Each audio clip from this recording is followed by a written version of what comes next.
Hey everybody, welcome back to Winamac Hockey, where today we have a very interesting video for you guys. We're going to talk about the Seattle Kraken and their new roster that they just drafted a couple nights ago in the expansion draft. And we're going to list the top 10 players that we think will have the biggest impact for them next season. And we're going to reflect a little bit on the other 20 of their picks and discuss whether or not we think that they were good or that they might be a top 10 player as well.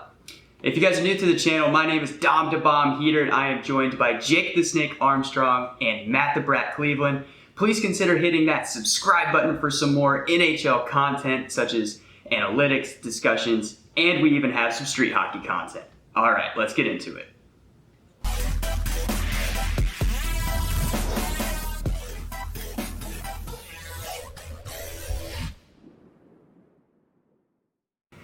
Alright guys, so before we get into the top 10 players that both Matt and Jake listed 1 through 10, let's talk about the bottom 20 and discuss whether or not we think that there were some picks that had you scratching your head a little bit, like why did you take him? And also let's reflect on another player that might be someone that could have been close to the top 10, might also have a huge impact for them next season, but maybe didn't make your list.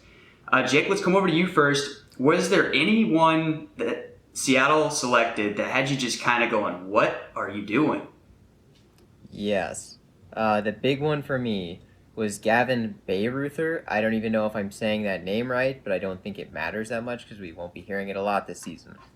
They decided to go with this guy instead of Max Domi from the Blue Jackets. I get it. The contract's a bit rough. It might make you question whether you take him, but if you're Seattle, you've got all that cap, especially with the final roster they chose. When I'm making my final revisions, I look at that and I say, hey, we have all this extra room. Let's go for Domi instead here. And they didn't do that, which is questionable to me, so I have him 27th. All right, and who do you think, is there another player that they picked there in that bottom 20 that you think could do pretty well but just didn't make your top 10? Yes, I think there's a couple guys, actually, that based on the chemistry they should show, I think they'll be like the bottom pairing defense. That's Hayden Fleury and Cale Fleury. Have about 90 games of NHL experience, still very young. But if they have chemistry together as brothers, that could be a great pairing, and they could honestly push up and be a top 4 D pair for Seattle. Yeah, for sure. Matt, all right, let's come over to you. What do you think of the Fleury combo that Jake just mentioned? And then why don't you tell us who you think that that Seattle made like a bad pick on, and also who you think that could be really good for them? Well, I like the combo. Kind of fits with how the rest of the NHL is going. Everybody's going for brothers nowadays, so you might as well put those two together and see what they can do. And I think that's going to be a cool one. It's definitely going to be interesting to see how that works. And I like some of his picks. I think I agree with a lot of the situations he was talking about, especially with Columbus. But I look at also, it seemed like when who they picked from Philly and a Carson Tour. I hope I'm saying this right. Tuwerinski. I'm sorry, but he's 23 years old. He doesn't have much. He hasn't done much. In 7 games, he has no points, and he's a -3. So he's really not kind of a guy like you don't know if he's going to find the roster or not, especially with the amount of talent they have in the forward situation. He's probably not going to find the roster, and he's kind of a dude where, like, you didn't really see coming. You didn't really see him as a guy, even as, like, a developmental guy or as a guy who can make your roster. It was kind of just an out-of-nowhere pick, and especially with, like, you have JVR sitting there. Yeah, the cap was huge, but that's definitely a guy you could have gone after, and it could have made definitely more sense than a guy like this. And for a guy that I think is kind of a sleeper, kind of a dude that I don't have in the top 10, but I think he very well could be, I think you look at 2 guys in particular, because I think they'll probably end up playing on the same line, and Brandon Taneb and Jared Mccann. I think those 2 dudes who played very well. I mean, most Toronto fans are kind of hating that Jared Mccann is on this roster, but Brandon Taneb has played really well there in Pittsburgh. He had 16 points in 32 games with +12, so very, very good energy guy. He's that dude on the bottom line who's going to give you a lot of production.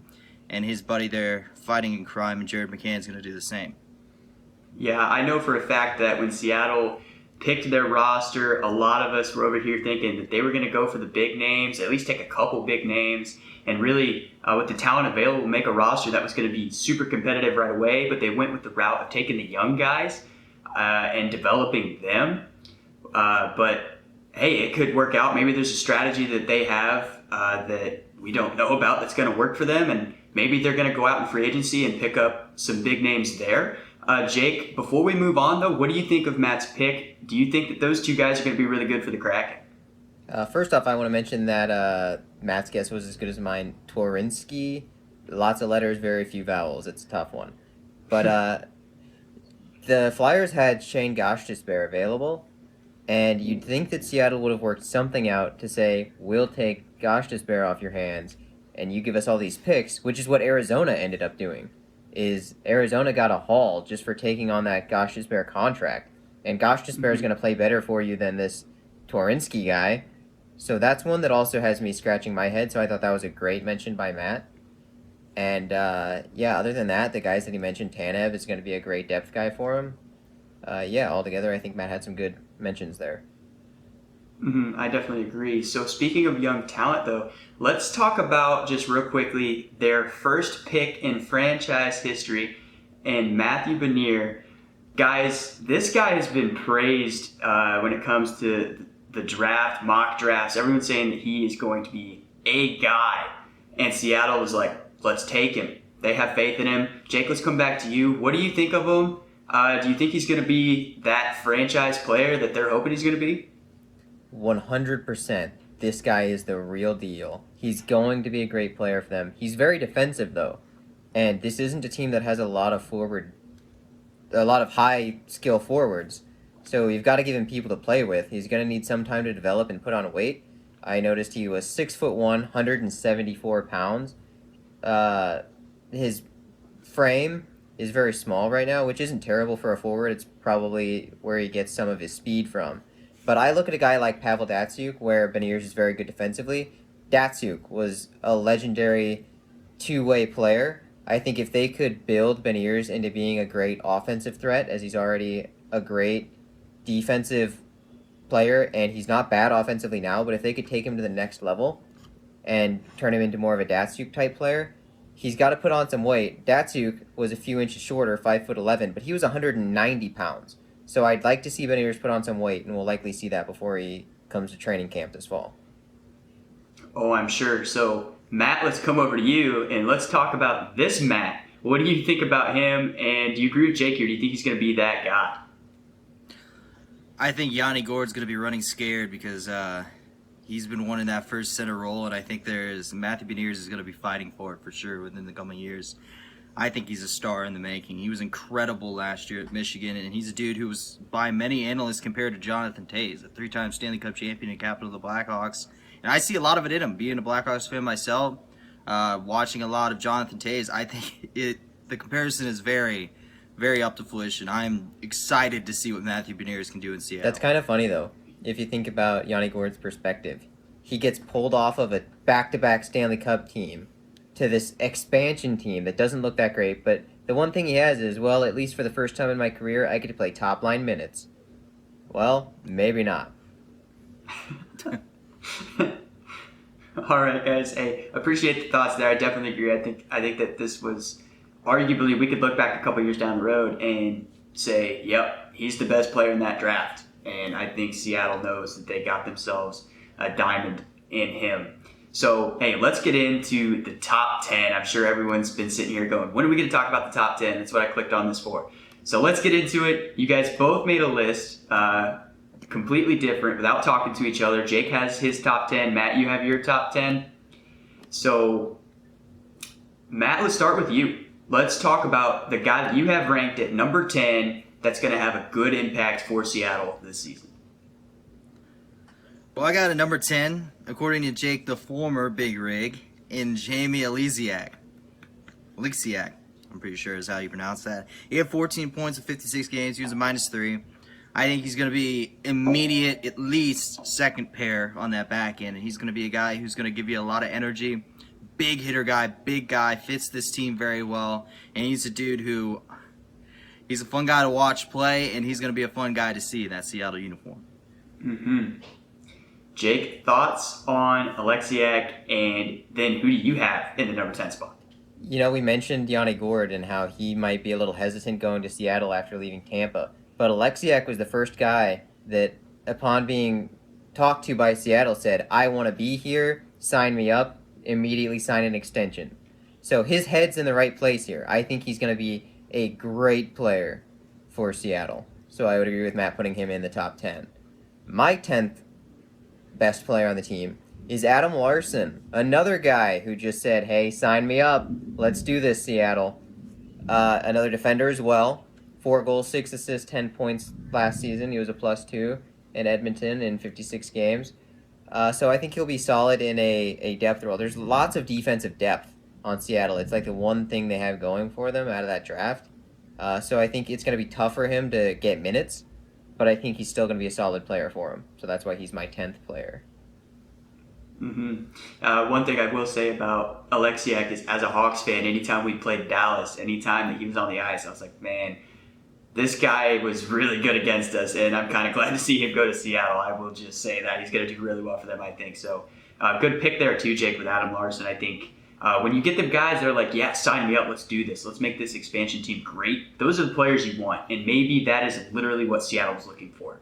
Maybe they didn't, if you had the big name but didn't want to go there, maybe that was enough for Seattle to say, we don't care, we want the guys that want to be here. Exactly. So on that note, Matt, let's move over to number 9. Matt, who's your 9th guy? Well, my 9th guy hails from their pick from the Winnipeg Jets in Mason Appleton. Good I think he was a stud guy. I'm going to give props to myself. I picked him going to them. So that's an A+ for me. But anyway, he's a guy not making much, so it's awesome. You can pretty much play him anywhere, and he's not a big-time money guy. And he had 25 points in 56 games, and he was a +11. He's a dude where you look at it, he's a guy who you're going to be able to rotate. He's a good defensive forward as well, which is what people forget. He did play a little bit of time on that Winnipeg penalty kill, and he was able to really fit in everywhere. And I think he's a dude where I will say, along with that defensive depth, like Jake says, there is a lot of versatility with this lineup, and he fits that mold perfectly. All right, I like that pick. I really do. I remember talking about him in our mock draft, and we had nothing but good things to say about him. Jake, what do you think about Appleton being Matt's number 9 guy? And then again, who's yours? So Appleton didn't quite make my top 10. He was actually 15th on my list, so he wasn't too far out. I just think a couple other players are going to be more of impact players for him this coming season. But yeah, I think all in all, a good pick. If he steps up his game this year and really thrives with more of a bigger role on the team, I think that could be a great pick. But my number 9 is Carson Soucy. I think that's how you say that. Ultimately, I wanted them to go with Kraken from the Wild, but I think this guy was a great pick. A defender with 1 goal, 16 assists, and a +22. I think they've got a lot of good offensive defenders on that team, and being a +22 is great. Like, you're a great defenseman. Every team needs a couple good ones. The only reason he didn't get higher on my list is because I look at that team, and again, they're not very good offensively. Their forwards, aren't very good. They're not very deep. So, really, the offensive defenders really provide more value, in my opinion. Yeah, Matt, what are your thoughts on Jake's pick? I think it's a great pick. I had Carson Soucy or Saucy or however you pronounce it. I had him 14th on my list, so again, not far out as well. I think he's definitely a good guy. I like him. I want to cock him, but when you look at it from what he did for Minnesota, he was definitely a dude who is going to give them good production on the back end there, and he's going to be fighting for some top minutes on that back line. Yeah, for sure. Jake, all right, so let's come back to you. Who is your number 8? My number 8 is Jared Mccann, the first forward in my list, I believe. He's a left wing, only 25 years old, 14 goals, 18 assists, 32 points, and he was a +17 in 43 games last season. So he's also not too shabby defensively. So interesting that they've got some good defensive guys, being as though they also brought in Banier, who's another good defender. If they get some offensive threats, some guys that kind of care a little less about defense and can just pair with these guys, they could get a really good combo going. And maybe that's sort of the strategy they wanted to go with here. But either way, Jared McCann, he also knows how to put up the points, and I think he'll be a great top 6 guy in that lineup.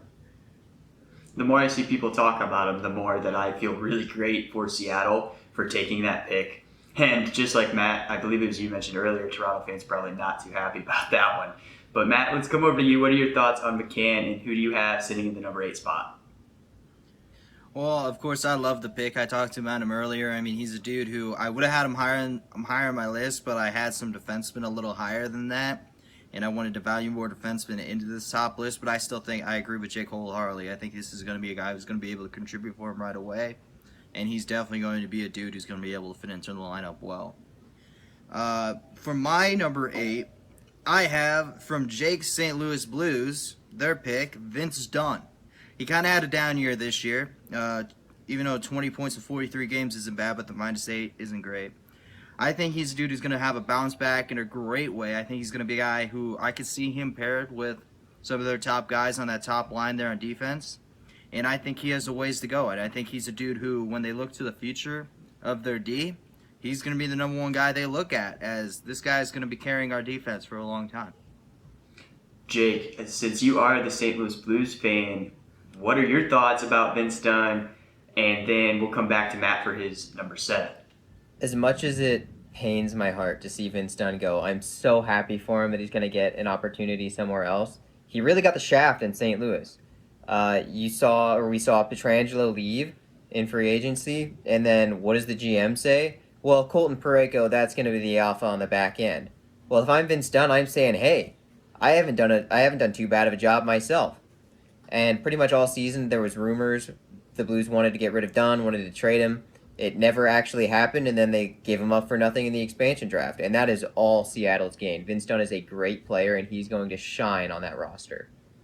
Absolutely. All right, Matt. Hey, who do you got at number 7?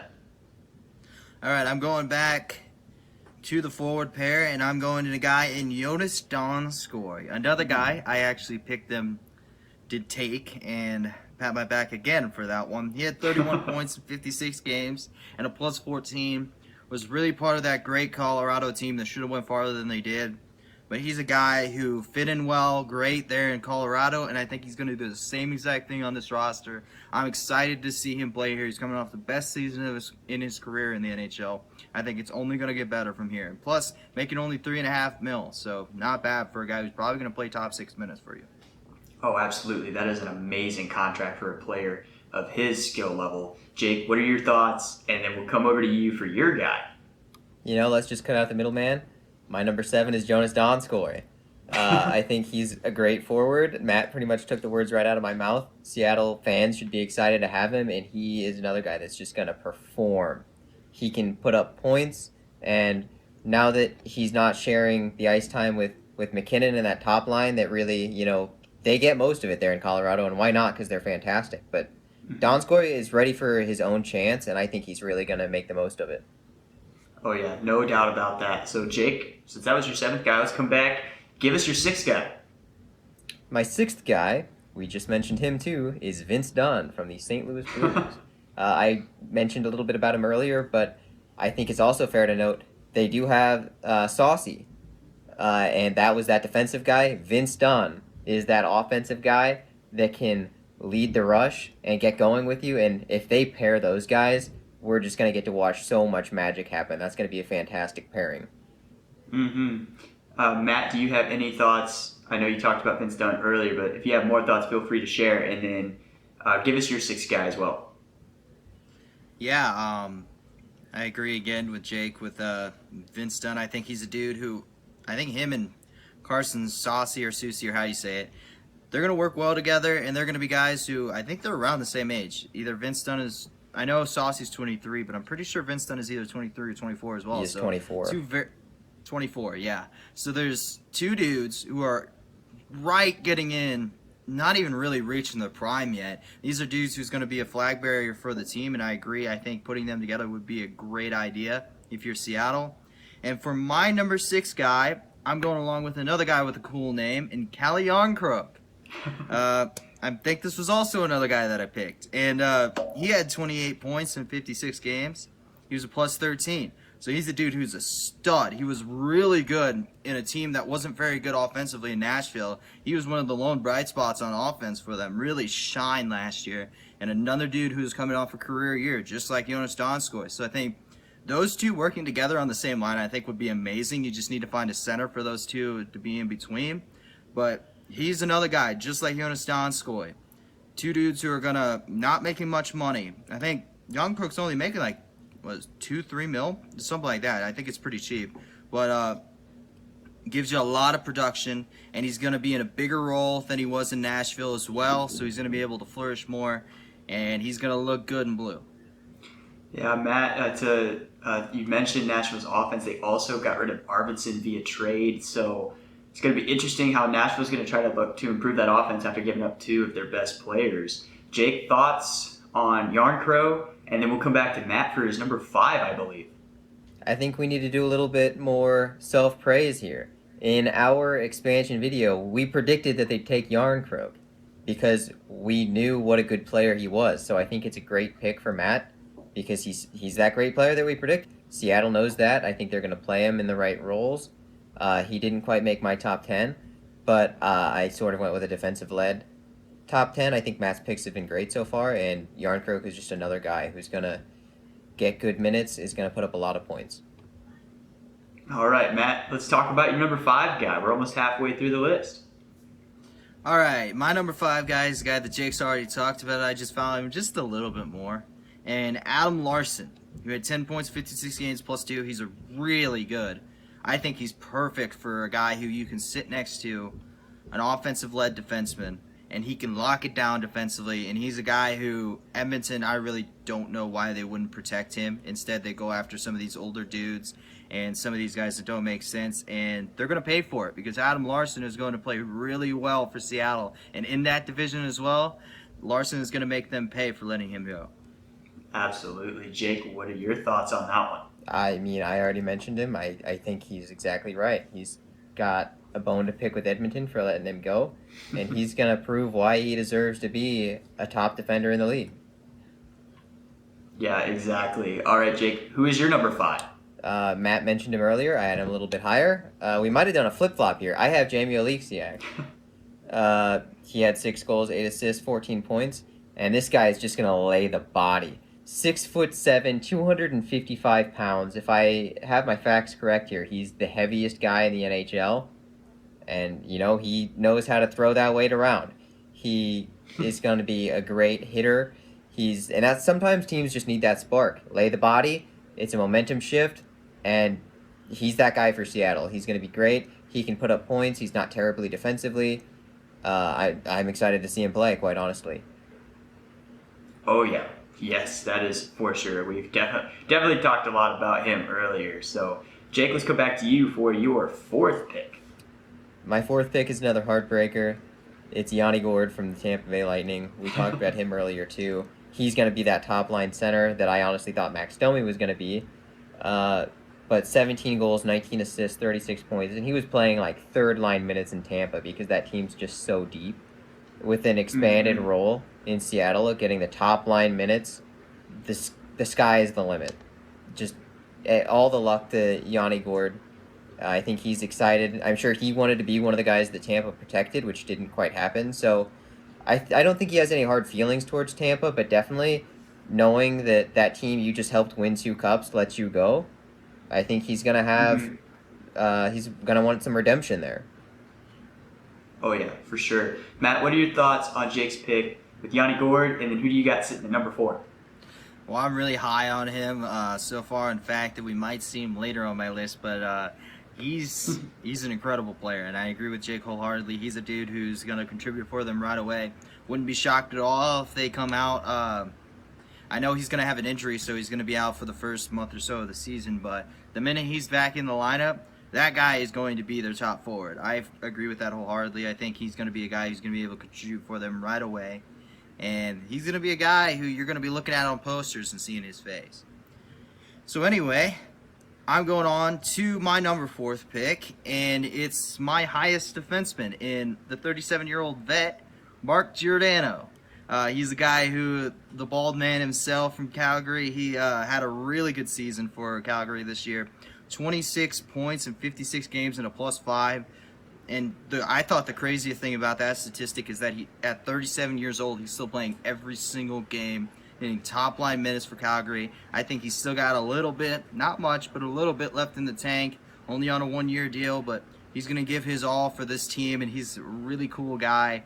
Really, I think he's kind of a best of both worlds. Of course, the Norris Trophy winner from a couple of years back, but he's a dude who can give you a little bit on the offensive end on the power play, but he's definitely a lockdown guy on the defensive spot, and he's going to be an exciting dude for them to have in their lineup. Jake, what do you think about Matt's pick? Do you think he might get a C over there in Seattle? I think Giordano was a great selection. I was hesitant at first because of his age, but you look at his stats, and they do not lie. He's a great player. A lot of people were saying because he spent so much time in Calgary, it was almost just like the rumor mill going, saying, oh, he's sad to leave. Even Johnny Gaudreau posted on his Instagram story when Giordano put the jersey on, the Seattle jersey, Gaudreau took a picture and said, take that off, with like a sad face, which, you know, it's sad to see a teammate go, but I think people are really overreacting, saying, oh, he looks sad, he didn't want to leave Calgary. Are you kidding? Like, he showed up to the expansion draft because he doesn't want to wait till the fall to get on this team. The party starts right now for Giordano, and he is excited to be a Kraken. That is for sure. I'm excited to see how he does over there. Obviously, I think he's going to be a great player for them. All right, Matt, let's go back to you for your number 3. Well, my number 3 is the guy that we just talked about, and Jake just put in his top 10, and Yanni Gourd. God, this team has really cool names to say. Well, anyway, this guy is, like I said before, he's going to be a stud for them, and there's not much more left to say because we've already said a lot about him, but he's going to be an exciting player.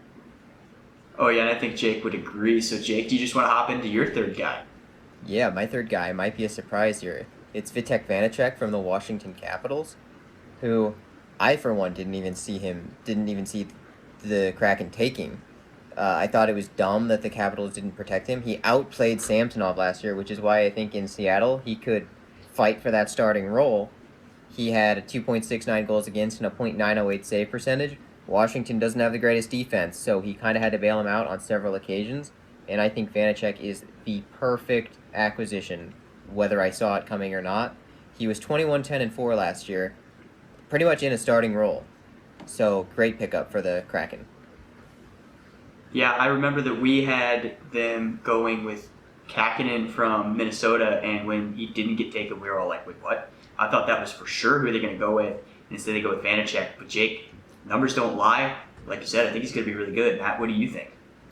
I agree with Jake. I had him actually 13th on my list, so just outside the top 10, and it's for good reason. I don't know. I mean, he could definitely try with his prowess, be able to fight for that number 1 spot. I don't know if he's going to take it from the man that they took from Florida, but I think he's a guy who he's got a lot left to prove. He's still a really young guy, and he had an amazing season last year. It's going to be exciting to see him grow with Seattle.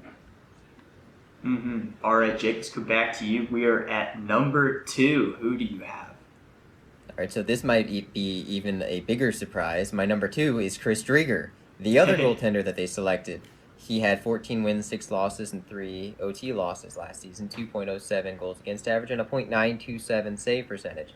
That save percentage is stellar. But notice, he only had 14 wins, 23 starts, so he didn't have the most games. That's why when it came between him and Vanacek, I made them sort of a 1A and a 1B, because Driedger's going to need some time to adjust to that starting role, so I think it's got to be a tandem that has the impact on the team. I don't think one goalie in particular that they selected will be able to put the team on his back, but as a 1A, 1B, solid team, like that .927, it's great. So there's nothing saying that Driedger can't perform as a bona fide starter, but having Vanacek as your backup really gives you some security. Matt, what do you think about Driedger? And Jake having him at number 2, and then obviously, who do you have at number 2? Well, I agree with Jake so much, in fact, that that's also where I have him in my list as the number 2 spot. I think he's a dude who was incredible last year in Florida, in a spot where The issues that they had with their goaltending situation there in Florida, Drigger really pulled them out of the water and really helped that team settle in net there. And he's a guy who is going to be missed there in Florida, but he's going to be loved in Seattle. He's going to be a guy most likely day one. He's going to be in their net for the first game of the season. It's going to be exciting to see him play, and I cannot wait. Yeah, I mean, no doubt about it. The numbers don't lie. And Seattle was very adamant on getting him there. The rumors were spreading it seemed like, for a long time. But all right, here we go. I mean, come on. The guy turned Bobrovsky into a $10 million bench decoration. How could you not pick him up? I mean, and then Spencer Knight came out there and also did a very similar thing, too. But, man, I mean, Jake, I think you make a great point.